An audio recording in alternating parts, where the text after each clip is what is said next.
This is Pet Life Radio. Let's talk pets. Welcome to Animal Rights on Pet Life Radio. This is your host, Tim Link, and I'm so excited that you're joining me today. I got one of my favorites of all time. I consider him a friend of mine. He's a fantastic writer, fantastic person. Of course, we're talking about W. Bruce Cameron. And we're going to talk to Bruce a little bit about his latest in the Young Readers series, Ripley, Fire Station 5, or the Dogs with a Purpose series. So we're going to talk a little bit about the book. We'll catch up on things. And then, of course, before we let him off the hook, we'll talk to him about writing in general to learn a little bit more about how the master crafts his craft. So everybody hang tight. It's going to be a fun episode. Always great to talk to my buddy Bruce. So we'll come back right after this commercial break. You're listening to Animal Rights on Pet Life Radio. Take a bite out of your competition. Advertise your business with an ad in Pet Life Radio podcasts and radio shows. There is no other pet-related media that is as large and reaches more pet parents and pet lovers than Pet Life Radio. With over 7 million monthly listeners, Pet Life Radio podcasts are available on all major podcast platforms. And our live radio stream goes out to over 250 million subscribers on iHeartRadio, Odyssey, TuneIn, and other streaming apps. For more information on how you can advertise on the #1 pet podcast and radio network, visit PetLifeRadio.com/advertise today. Let's Talk Pets on PetLifeRadio.com. Welcome back to Animal Rights on Pet Life Radio. Joining me now is the #1 New York Times bestselling author. Of course, you know him from his A Dog's Purpose series, and now he's just got a slew of other fantastic stuff going on. Of course, we're talking about W. Bruce Cameron. Bruce, welcome to the show. Thank you, Tim. It's great to be back. We've been doing this since the end of the First World War, I think. I'm waiting for the documentary to come out about, the ancient times when we did it through pigeons and stones. So I'm looking forward to that. So yes, my friend, it's been a little while now, but always great to catch up with you. And I know we go back a long way. So I'm super excited to be able to chat with you a little bit. And I'm really excited about the launch of the latest, Ripley, Fire Station 5. Tell us a little bit about it. Yeah, I've been writing books for younger readers for a long time. I write my puppy tales, and then for even smaller children, I write Lily to the Rescue. And those series, there's 10 puppy tales out so far. There's 10 Lilies. Another one's coming out next year, another Lily. So I've been steadily doing that. And I wanted to, maybe work a little harder. And I came up with the idea of this dogs with a purpose concept. These are working dogs that obtain a lot of their self-worth out of just working. And the first one was about a water rescue dog. That's Zeus Water Rescue. That came out almost exactly a year ago. And then in the summer, this is the summer of Ripley. Ripley Fire Station 5 is about a dog who sort of initiates a pilot program in a suburban Minneapolis, a suburb of Minneapolis, a suburban fire department, where Ripley is learning how to do search and rescue inside burning buildings. So to think about this, the Dogs with a Purpose series they're a lot harder to write because I have to do research. I have to know what I'm doing. And it was actually, Zeus was terribly difficult. I had to go to Hawaii to research Zeus, if you can believe it. Yeah. The struggles you go through, Bruce. Yeah. It was tough. And if people want to contribute to a GoFundMe, that would make sense. I went there. I enrolled in a program to train with dogs in search and rescue, because part of what Zeus does, sort of as a sideline, is search and rescue. But then I got COVID while I was there, and I wound up spending the entire time in the hotel room looking out at the waves. So that teaches me to try to set a book in Hawaii, and I'm going to get punished for that. So this one's set in Minneapolis, which is, a wonderful place to be, especially in the dead of winter. Ripley is a wonderful dog, a blue Merle Border Collie, very smart, flunked out of school for the blind program because he's a little hyper. The lieutenant in the fire department is dead set against dogs, and Ripley forms a relationship with his dog sitter, a girl who comes into his life. And so it's really, and her name's Samantha, and Samantha has some issues. She's got an anxiety disorder, and the dog can really help her with that. So Ripley is a full-time working dog, and just the tension of trying to figure out how to make it work in a fire department with a dog in a fire, it's a challenge. So part of this book is just the training and the experience from a dog's point of view of what it's like to be trained in a pilot program for fighting people that are trapped in fires. That's fantastic. So the research behind this one, is it similar to what you had attempted in Hawaii? Did you go to Minneapolis and work with the fire station people to get a better understanding, or how was the research done? I did go to Minneapolis, mainly just because I like to, if I'm going to set a book somewhere, I like to get the lay of the land. I like to know what the air is like. I got to Minneapolis, and one of the first things I noticed is that there's so many trees, and that's something a dog would pick up on. A dog might not notice that people are eating beer cheese soup, but they would be definitely into all these trees. So I like to go and do that, the topography. But the research for Ripley is personal experience, because one of my very first jobs as an adult was working for a fire department in a suburban town outside of Kansas City. And I remember that they put me on the rescue squad, and they said, okay, it's your job to go into a burning building and find people if they're trapped. And I went into the burning building. I couldn't find my hands. The smoke was just completely black and oppressive. And I remember crawling around and thinking, I've got all this equipment on my back. I can barely move. I'm clinging to the hose. I'm terrified. Why am I here? And I thought, even at that time, this is how long ago, I thought, why don't we have dogs doing this? Because a dog's nose can find people, even in smoke. That's all you have to do is just train them to get past this, whatever stimulus is in front of them, and focus scent that they need to find. So that was the germ of this idea way, way back when I first started working in the real world. I love that. I know that you toiled at many, many jobs. Obviously, a master repo man. We know that one. So I don't know if I knew about the fireman job. So the CV was quite lengthy long before you became a world-class author. I had so many jobs before I finally sold a book, but I always wanted to be a writer. And I didn't know I was going to write dog books, but I knew I was going to write books. And I knew I wanted to write novels, even though initially I was writing humor books. But it just felt right to make a book about Ripley. And, the tension for this that comes from a lot of different ways. One of them is that should they do the right thing by this girl, Samantha, and take the dog out of the program and give her the dog because she's got an anxiety disorder? Or is there a way to fold Ripley's duties as a fire station dog into being a support dog for Samantha? These are some of the questions that have to be answered during the course of Ripley Fire Station 5. That's fantastic. And I love the fact of the research component. I know you do a lot more research for your novels and all your other ones as well. But I love the fact that you actually, delve into that, get a flavor for, the craft, even though you had some knowledge of it before working as a firefighter, but also going there, looking at the topography. Because it'd be very, in my opinion, I don't want to take this sleight of hand, but, it'd be very easy to be able to write and just, pull up something on Google and find out there's trees in, more than lakes in Minnesota, more than lakes in the Vikings in Minnesota. Though Minnesota fans, don't write me letters, please. I understand. But, but yeah, and the fact that you went there to delve into it a little bit more to get a better flavor for it. And it actually opened it up to, I think, much deeper writing, in my opinion. Thank you. I try to be as authentic as I can.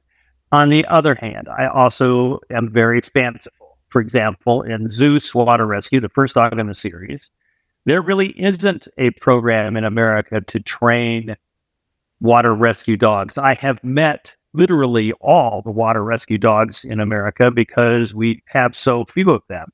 I've met the trainers. I know what they're doing, and they are not being hired to train hundreds and hundreds of dogs, even though we've got thousands of miles of beaches and the potential to save many lives if we had dogs. These dogs are not being utilized in the United States. So when I invented a program for training water rescue dogs in Hawaii, I was making something up. And then I also made up, though, that there's a boy named Timo who falls in love with the dog and wants to keep the dog, even though they're raising it for sale. They want to sell Zeus, the owner does, the father, but the son wants to keep Zeus. And so there's that story, that underlying tension that makes that a story worth.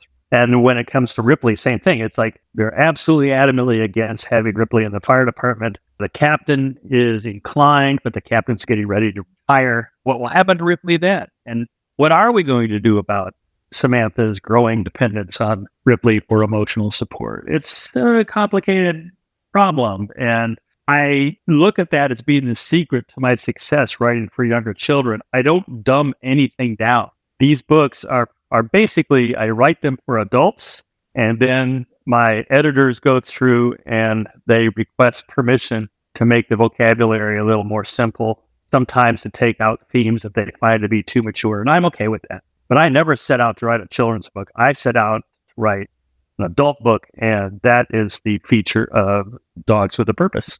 There you go. And you're a world-class best-selling author when your editors actually ask you to manipulate the book. So kudos on you on that one. I love that for sure. I love that. Correct me if I'm wrong on this. The whole concept of Dogs with a Purpose came from a dog's purpose. Each one of those characters, the animals, the dogs, of course, had jobs. They had various jobs throughout the whole sequence of the novel. I'm assuming the series did pull from that and sort of highlights individual dogs in more detail.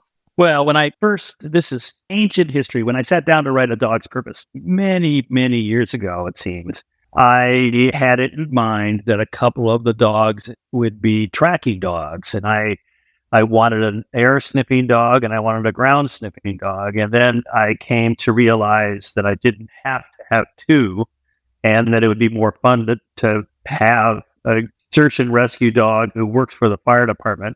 And that was Ellie, and Ellie was a very important part of the book.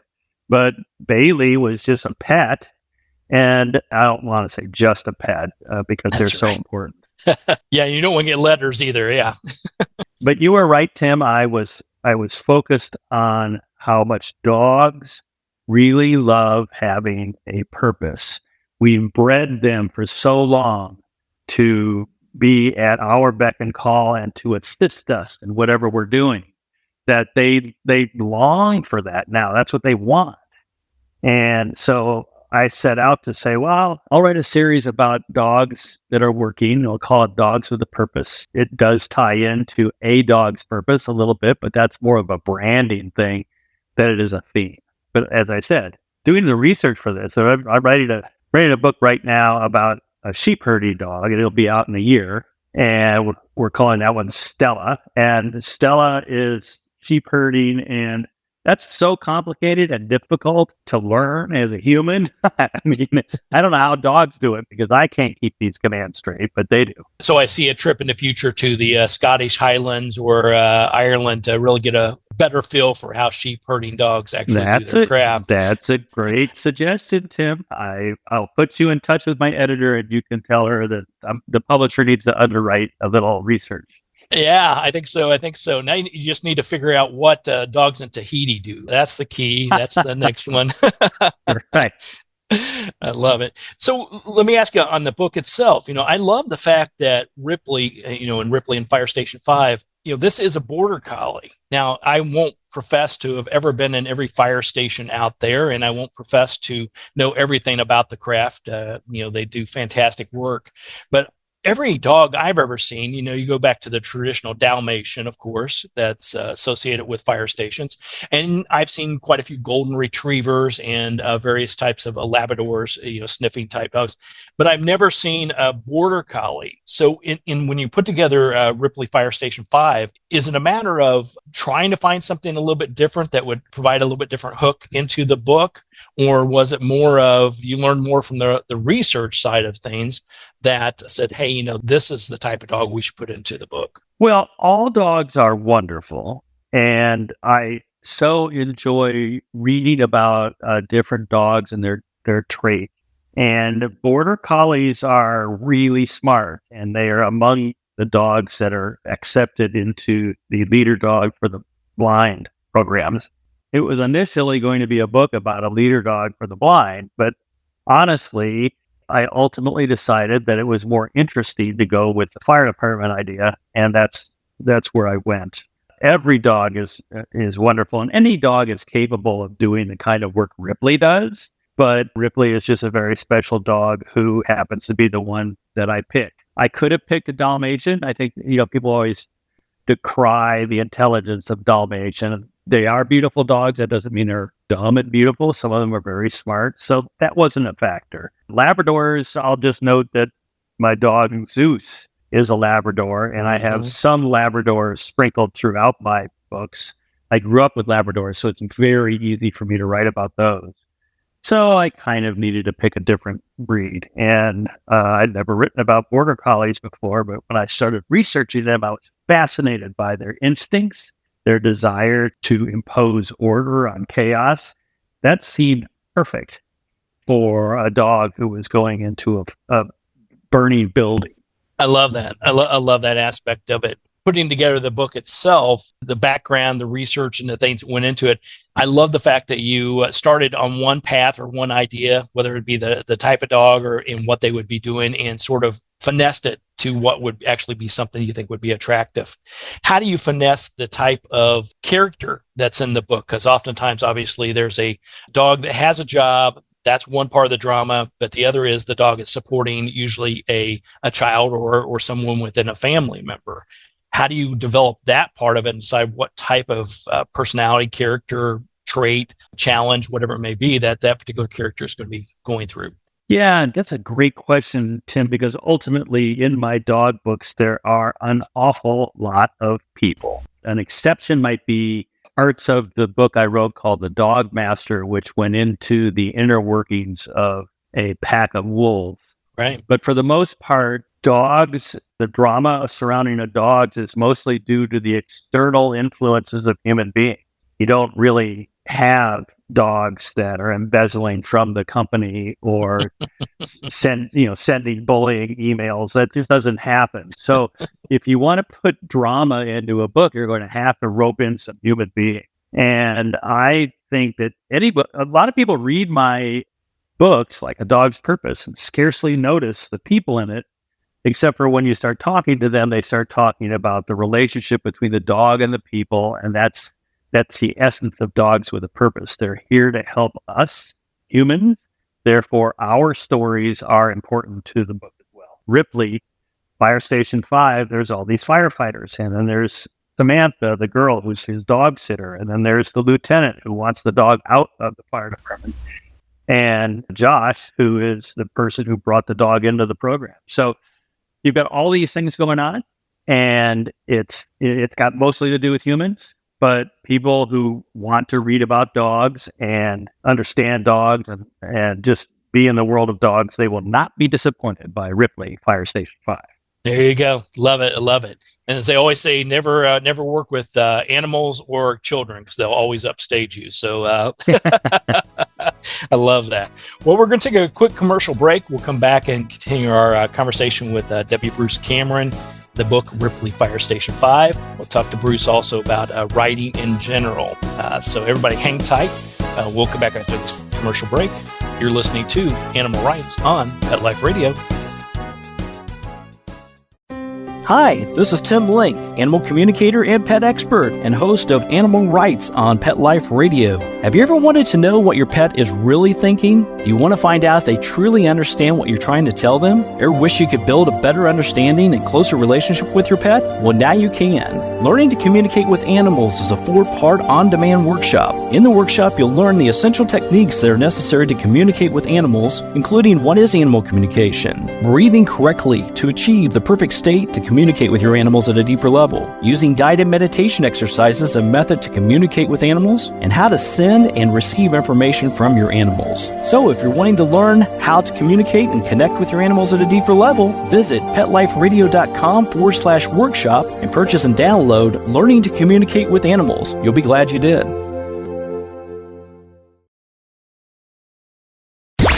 Let's talk pets Let's talk pets on Pet Life Radio. Pet Life Radio. PetLifeRadio.com.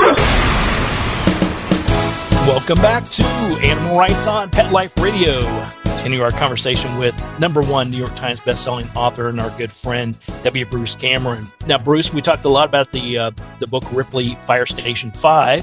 When people take a look at this book, read through the book, as well as just the series in general, is there key takeaways that you want them to walk away with, or things that you get, emails and people when they get to visit with you and all the book signings that you hope they say, hey, here's what I got out of it and thank you? I mean, is there something that more than that you're wanting, or is that a no? It's always true that a message I try to give everybody who is ever involved in reading any of my books is that dogs are thinking, feeling, sentient beings, spiritual animals. They rely on humans. We are their shepherds. We are their bosses. They see us as being somewhere between their parents and their God. They think of us as running the world, and we owe it to them to shepherd them through the world in a safe way. And so as one reads any of my books, but let's just take Ripley, Fire Station 5, you quickly start to understand Ripley's fate is in the hands of humans. Whatever's going to happen to Ripley, whatever Ripley wants is secondary to what is going to happen when the humans decide what his fate is. So the lesson, that's the takeaway, that we should recognize that and honor it, and we should always take special care that they are well cared for and that they are never exposed to anything that's painful and harmful if we can help it. Love it. Good messaging. I agree with you wholeheartedly, and I know our listeners do too. We love dogs and we love cats and every animal. No, I want to put that out there for sure. But yeah, dogs in our life, it is a special thing, and I'm glad that you recognize it, and it comes out in everything you write. So big kudos as always. Thank you. Yeah. So let's talk about writing. I know I've picked your brain many, many times over the years. It's amazing. We've known each other for quite some time, and yet we've never aged a minute. So it works out great for us. But when we first met many moons ago, it was when A Dog's Purpose came out, and followed by A Dog's Journey, and all the wonderful novels that followed that. And then all of a sudden, things started shifting, I say, or taking off, or however you want to label it. And now you've got, the novels that come out. You've got the young reader novels and the Dogs with a Purpose series. Then you got the Puppy Tales series. And then you got the Lily to the Rescue chapter books. So as I try to envision in my mind, there's like 4 different things going on. And how do you keep that structured? How do you keep that flow going? Because I'm assuming also you can answer this question is, how often does a novel come out compared to a Lily to the Rescue chapter book? Well, that's a great question. I tend to publish maybe 1 book for grownups a year. Those generally take much longer to put together.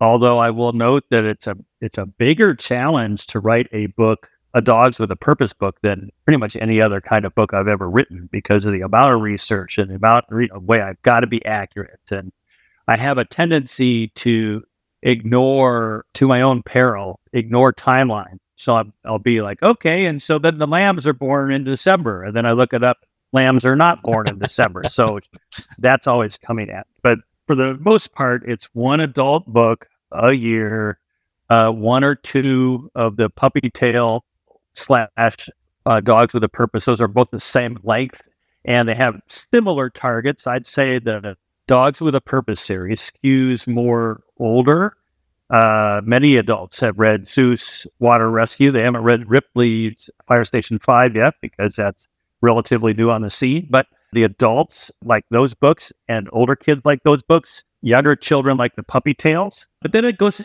to the reading level, honestly. I mean, I've had children, and that's just how that goes. I was certainly a precocious reader, and other people are too. If your child is struggling with reading, a dog book there's a point of view of a dog is told from the point of view of a wonderful, relatable animal who's optimistic and joyful and has not a mean bone in its body. And I think that's a great character to lure you into reading a full novel. I love that. I love that idea. And you're right. I do think that the younger adults and kids in particular, when they attach themselves to either a author or a style of writing or whatever it may be, they'll read everything that is put out by that particular author or that particular style. And I think that's amazing, because I would find it very hard, like you said, to say, okay, this book's going to be for adults. This one's going to be for, young adults. This one's going to be for younger than, so on and so forth down the line, because you never know. You never know what they're going to pick up and read, because if they love the style of the book, the author of the book, the characters, the dogs for sure, they would want to read everything that comes out on that. Yeah, I think so. And so if you've got a child who's a reluctant reader, if you're a teacher, a librarian, or if you're a parent, try steering them toward one of my puppy tales and see if that makes a difference. I love that. I love it. So let me ask you two more questions that come to mind as far as timing and scheduling and how you go about crafting. I don't need to know the life in Bruce Cameron, but I do need to know, how do you go about structuring your day? And then, of course, football season, that, and we know the Chiefs will interrupt some of that. And if there's a nice freshly baked bunch of cookies that Catherine makes, that will interrupt things too. But how do you structure your day? Because I would imagine you've got a lot of different things going on, and you can't just focus on one particular book at a time, or do you? Well, there's a process of writing and rewriting. I'm in the process of rewriting a book right now. I literally started the next draft before you and I had a phone call. And that process is sequential. I don't think I could create and rewrite a book and then do one book one day and then switch to the other. It is true, though, that when the book gets into the editing phase, they'll send me like a bunch of artwork, and they'll say, "What do you think of this artwork for the book?" Or they'll send me edited pages, and they'll say, "The editor has these notes." And so I can stop working on whatever book I'm on and jump into that for 3 days, 5 days, 10 days, however long that takes, and then come back to the book I'm creating. But if I'm creating a book and I'm in a draft, I am loath to halt that draft. In fact, I had to do that one time. It had to do with a motion picture deadline, and I'm glad we did, because the movie was made, came out, and there was A Dog's Courage A Dog's Way Home, and it was a great experience. But I had to stop writing a book, and then I never picked it back up because it just broke the momentum for me. So that's a great question, and I do, despite your expectations, I do pretty much go sequentially. Wow. So, I mean, how many hours would you spend a day on this? Because I know I've seen you and learned this from you, that you're very structured, you're very detailed as far as how you go about doing things, but also once you get locked in, that's what you're doing. You're in the zone. You're in the zone. But I mean, is that, is as simple as saying, okay, I enjoy this so much, I'm locked in, I'm going to spend the next 5 hours writing something, or is it more of, I'm going to do, as things pop in that I have to do, I'm going to, write around that. It's hour here, 3 hours there, 5 hours there, whatever it may be. Well, you just described the devil and the angel of any writer. There's the angel that says, look, let everything go and just concentrate on your writing. That's what gives you joy. That's how you make your living. And that you'll feel better if you do it that way. And then there's the other part, which is the day-to-day stuff that you just alluded to. And, who's going to pick up the prescription from the drugstore? And pretty soon you find that the entire day you have spent messing around instead of writing. And I do try to be disciplined. I block off time in my calendar, and I I don't look at emails and texts when I get them because I'm focused on writing my book. But it's difficult. And then my back is not in the greatest of shape. And if I go more than 4 hours writing and sitting in the desk chair, I'm not going to be able to write as much the next day. And my back will just not let me do it. So I have to pace myself. And 3.5 hours of staring at the screen and typing and working and sitting, that's about all my body can take. It's a physical thing more than a mental thing. That's amazing. And that's very true. I think that, people don't think of that, especially when you get into the computer chair and you're typing, time slips by really, really quick. And if you don't stop every once in a while to get up and take a stretch, it'll wear on you mentally, but it'll wear on you physically as well. So, unless you're going to do some doggy yoga with Tucker, you're in trouble. And I don't know, Tucker's too much of a superstar to let that happen. So he probably is. One last question I got to ask you on the whole writing in general. You're, as you mentioned a little bit earlier, you're getting quite a large bookshelf of your own books, which is fantastic. How do you as a writer keep track of them? Because I think you're a master at that too. I'll give you big kudos for that too, because even in this episode, we've talked about various books in the series, whether we were talking about Ripley, you immediately went back to Zeus. And so how do you keep track of that? Is it a matter of you're so intimately involved in the characters that you naturally remember them like they're your children? Or is it something that is a little bit different than that? I am so sorry to have to shatter your illusions, but just earlier in this very interview, I referred to a character in Ripley as Josh, but that's from The Dogs of Christmas. The character in Ripley is Ben. So despite your wonderful compliments, I don't keep track of anything.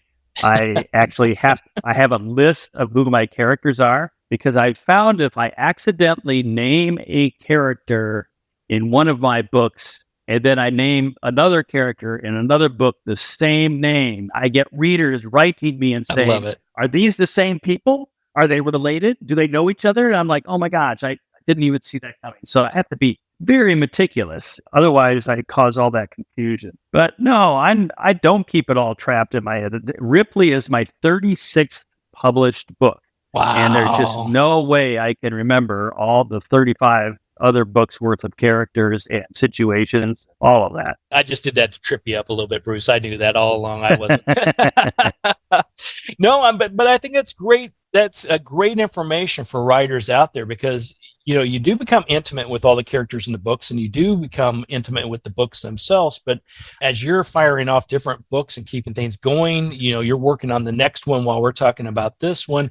That's always been one of the challenges. Keep it straight. And I know our your fans will keep you honest on that and straight on that. So that's part of that research. You didn't give yourself a big enough pat on the back for some of the research or lack thereof of some of the other books. But yeah, that's part of the research as well. You have to make sure you're keeping track of, you can't have a Josh 1 and a Josh 2. That will never fly. That's exactly right. You've got that exactly right. Yeah. Well, Bruce, tell everybody where they can find out more about you and the books and activities, where they can possibly catch up with you, because I know you're still getting out and about. And where can we best keep track of you? You could pick up a copy of Ripley Fire Station 5 pretty much anywhere you buy books. They are in Target and Walmart, and they are in every independent bookstore. And I would urge people to go in and ask for it by name. The way to find out what's going on with me is wbrucecameron.com, which we don't update. So you'll probably find out where I was going on book tour last year. I do know that I'll be on book tour pretty much solidly from late September through early November. And I'm going to all cities all across the United States, none in Canada, but I am going to the United States this trip. So if anyone wants to come see me, we'll get the information out. It'll be in Facebook. It'll be places like that. And we'll let you know. And I would love to have people come out and meet me, and we'll have a conversation. Yeah, absolutely. So if anybody gets a chance, obviously a big fan and a big friend of Bruce. So I consider him my friend, and I've always enjoyed listening to him, seeing him, getting to meet him, and it's a treasure. It really is. I will say that, to get a chance to be there and listen to you and talk a little bit about books and life and definitely dogs. So everybody keep track of that. The dogs. Yeah, definitely dogs. It's no matter what you want to talk about, it always comes back to dogs. Everybody pick up a copy of the book. It's Ripley, Fire Station 5. It's part of the Dogs with a Purpose series. It's a wonderful, wonderful read. Everybody's going to enjoy it, and it's a perfect read for everyone in the family. So I know an author never wants to hear that. They'd rather you buy 4 or 5 of the books for each person in the family, but I will say that it's great for everybody in the family. So everybody pick up a copy, Ripley, Fire Station 5 by our good friend, W. Bruce Cameron. Bruce, it's fantastic talking to you again. Congratulations on another success. And I'll be looking forward to chatting with you sooner than later, because I know you got so much great stuff coming out. We have great stuff. Thank you so much for this, Tim. It's always a pleasure to talk to you. Absolutely. Well, we're coming to the end of the show today. I want to thank everyone for listening to Animal Rights on Pet Life Radio. I want to thank the producers and sponsors for making this show possible. If you have any questions, ideas, or comments for the show, drop us a line. You can go to PetLifeRadio.com, and we will answer your questions, entertain your comments, and bring on the people you want to hear from most. And while you're there, check out all the wonderful other hosts and shows on PetLifeRadio.com. It's a cornucopia of barking fun. So until next time, write a great story about the animals in your life, and who knows, you may be the next guest on Animal Rights on Pet Life Radio. Have a great day. Let's Talk Pets, every week on demand, only on PetLifeRadio.com.